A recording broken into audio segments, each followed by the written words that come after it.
तो श्री हरिवंश पुराण में ये बात आई है कि सिर्फ एक परिवार में पुत्र पुत्र हों ये भी दोष है, और इस कन्या ही कन्या हों ये भी दोष है। तो दोष की निवृत्ति कैसे है? बोले पुत्र और पुत्री दोनों होने चाहिए। कैसे महाराज, क्यों? बोले सपोज पुत्र ही पुत्र हुआ, बहू लाओगे, वो कन्यादान करेगा, और वो कन्यादान करेगा तब जब तुम दान लोगे, तो दान लेना कोई बड़ी बात थोड़ी है। दान लोगे तो वो कर्ज चढ़ा के नहीं तुम्हारे सर पे, तुम्हारे वंश को बढ़ाने के लिए किसी ने दान दिया अपनी कन्या का, उससे तुम्हारा वंश चला। लेकिन वो कर्ज लेके तुम चले गए, तुमने किसी का वंश नहीं चलाया, तो दोष है। फिर कन्या ही कन्या हो ये भी एक दोष है, क्योंकि वंश चलेगा ही नहीं आगे तुम्हारा। इसलिए जो आजकल कहते हैं हम दो हमारे दो, अगर बेटे 4 हों तो हम दो हमारे 5 होने चाहिए, एक बेटी जरूर हो। बेटियां अगर 4 हों तो भी हम दो हमारे 5 ही होने चाहिए, एक बेटा जरूर हो। अब बोले महाराज मेडिकली कोई चीजें हो संभव ही नहीं है, फिर क्या करें? तब गोद ले लो। हमारे शास्त्रों में दत्तक पुत्र और दत्तक पुत्री का भी मान है, समझ लीजिए। दत्तक पुत्र और दत्तक पुत्री दोनों ही हम लोग ले सकते हैं, लेकिन याद रखे अगर दत्तक पुत्री ली है तो उसके साथ व्यवहार बेटी जैसा ही हो, वरना नरक में ठौर नहीं मिलेगा। कहीं ऐसा ना हो बोले अरे ठीक है अब ले ली तो क्या करें, ले लिया तो ऐसा नहीं चलेगा। वैसा ही व्यवहार हो जैसे अपने बच्चों से, उसी का नाम धर्म का पुत्र पुत्री होती। इसलिए दोनों का होना परमावश्यक है। भगवान के यहाँ 10-10 पुत्र हैं, लेकिन एक एक बेटी भी सभी रानियों पे है। तो टोटल कितने हुए? रानी है भगवान की 16,100, तो 10-10 पुत्र हैं और एक एक पुत्री हैं। टोटल संतान बताओ कितनी?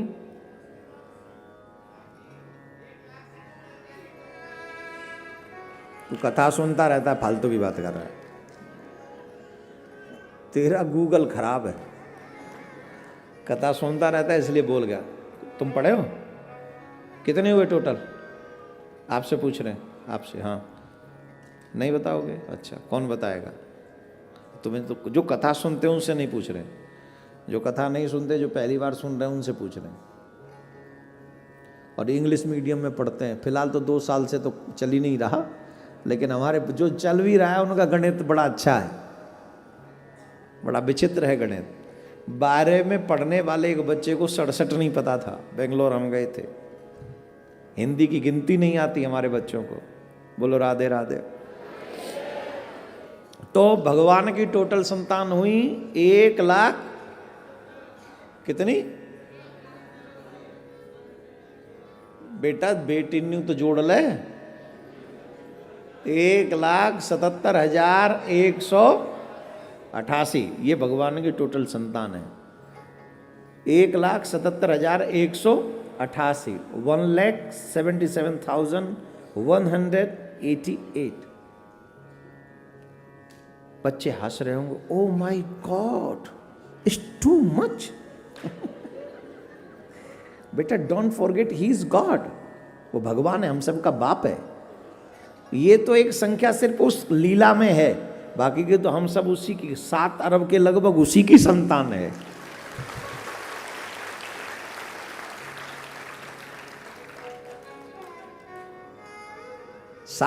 लगभग 7 अरब की लगभग संख्या है, जनसंख्या, ये सब उसी की तो है, और किसकी है ना? तो भगवान, लेकिन सुनिए, मैं प्रत्येक सनातनी से एक निवेदन करूंगा। तुम कहते हो तुम्हारे बच्चे तुम्हारी बात नहीं मानते, उसके पीछे रीजन तुम्हारे बच्चे नहीं, तुम ही हो। क्या तुम इस लायक हो कि तुम्हारे बच्चे तुम्हारी माने? Just question for your self. एक बार पूछिए अपने आप से, क्या तुम इस लायक हो कि तुम्हारे बच्चे तुम्हारी बात माने? I am sure you are not. तुम इस लायक नहीं हो कि तुम्हारे बात तुम्हारे बच्चे माने। क्यों महाराज? बोले हम बताते हैं, सुनो। क्या तुम अपने माँ बाप की मानते हो? क्या तुम अपने पुराण की मानते हो? क्या तुम अपने भगवान की मानते हो? क्या तुम भगवान के बताए हुए मार्ग पर चलते हो? नो। जब विपत्ति पड़े तो जय जय जय हनुमान गोसाई कृपा करो गुरुदेव की नाई, जो सतबार पाठ कर जोई, छूटे बंद गंगा में जोई। कब? जब दुख आ जाए, और सुख आ जाए तो अब देख तो रहे हो कहाँ समय है कथा वथा सुनने का, टाइम नहीं। अब लोग कहा कथा सुने के कोरोना के बाद घर देखें, बात तो सही है, लेकिन कोरोना में तुम्हारा घर कौन देख रहा था? तुम्हारा बाप। हाँ यस, तुम्हारा बाप वो देख रहा था।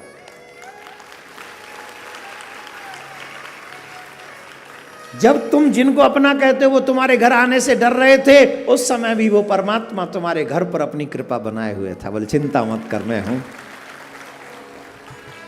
चिंता मत कर मैं हूं, वो कह रहा था ऊपर से। और उसके बाद भी विश्वास नहीं। तो मेरे बच्चे मेरी बात क्यों माने? क्योंकि मैंने मेरे बच्चों को वो संस्कार ही नहीं दिए। मैंने मेरे बच्चों को इसलिए वो संस्कार नहीं दिए क्योंकि वो संस्कार मुझ में ही नहीं है। बताओ मम्मियां कितने बजे बिस्तर छोड़ती हैं, पापा कितने बजे बिस्तर छोड़ते हैं? सच्ची सच्ची बताना, कितने बजे? मम्मी खड़ी हो जाए, दो चार मम्मी खड़ी हो जाए, सिर्फ मम्मी। ए तुम तो मम्मी नहीं हो, तुम झूठ बोल रही हो, बैठो। कम से कम मम्मी सी तो लगे। हाँ, कौन सी मम्मी खड़ी होगी? हैं? तू कहाँ है? ऊपर है नीचे? कितने बजे उठती है तेरी मम्मी? उसी का फल है बेटा, तुम यहां बैठी हुई हो। इनकी मम्मी 4 बजे उठती है, उसका फल है कि कितने साल की हो? 10 साल की बच्ची कथा में बैठी हुई है कुर्सी घेर के। ये कितना शांत रहो बेटा, जिन जिन से पूछें वही बताओ, नहीं तो हम तो कथा रह जाएगी हमारी। अब सुनिए, तुम्हारे भगवान कितने बजे उठते हैं, बिस्तर छोड़ते हैं? 3:35 पे ठाकुर जी अपना बिस्तर छोड़ देते हैं। सर्दी हो, गर्मी हो, बारिश हो, कोई भी समय क्यों ना हो, जिन भगवान श्री कृष्ण को आप भगवान समझ के पूछते हैं, वो 3:35 पे अपना बिस्तर छोड़ देते हैं। और सबसे पहले सुनो ना, अभी मत बजाओ ताली, सीखो उनसे। 3:35 पर बिस्तर छोड़ने के बाद वो स्नान करते हैं, और स्नान के बाद वो फिर ध्यान करते हैं। और ध्यान, ये दिनचर्या उनकी। और मैं इसलिए हर कथा में बोलना चाहता हूं कि आज का हिंदू अपने भाग्य को अपने हाथों से मिटा रहा है। जो अपने आप को सनातनी तो कहता है, गुण नहीं है उसमें से। कौन है जिन लोगों ने तुम्हारे घरों में तुम्हें रात के 12-1 बजे तक जगने के लिए प्रेरित किया? और कौन है जो कहता है कि सुबह 9-10 बजे तक पड़े रहो, जरूरत नहीं है तो 12 बजे तक सोते रहो? किसने ये प्रेरणा दी? किसने ये संस्कार तुम्हारे घर में पहुंचाया? और क्यों तुमने उसे फॉलो किया? आपका धर्म कहता है सूर्य उदय के बाद अगर कोई व्यक्ति सोता रहता है, जितनी देर सूर्य उदय के बाद सोएगा उसका भाग्य उतनी देर तक मंद होता चला जाएगा। जो तुम्हारे भाग्य में चीजें हैं वो धीरे धीरे खत्म होती चली जाएंगी।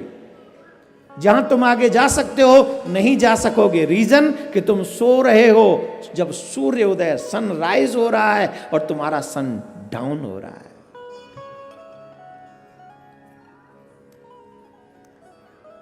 क्या बोलते हैं उसको जब सूर्य अस्त होता है? सनसेट। Sunrise and sunset. आप अगर सूर्य उदय तक सोते रहे, मैं ये नहीं कहता कि 3:35 पे उठ जाओ, लेकिन लास्ट टू लास्ट 6 o'clock उठ जाओ। जब तक सूर्य उदय हो उससे पहले उठो, ये तुम्हारी गारंटी है। और सूर्य उदय से पहले कुछ भी करके नहा लो, कुछ भी करके नहा लो, चाहे पानी रात भर गर्म करके रखो, पर नहाओ। हाँ जी कि ना जी? तो ये संस्कार हमने अपने बच्चों को दिए? कहां से देंगे जब हम ही नहीं उठते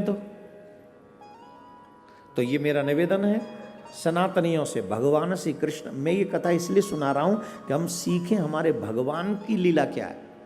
वो सुबह इतनी जल्दी क्यों उठते हैं? हमारे शास्त्रों में लिखा है जो जितनी जल्दी उठता है वो अपने भाग्य को उतना प्रबल करता है।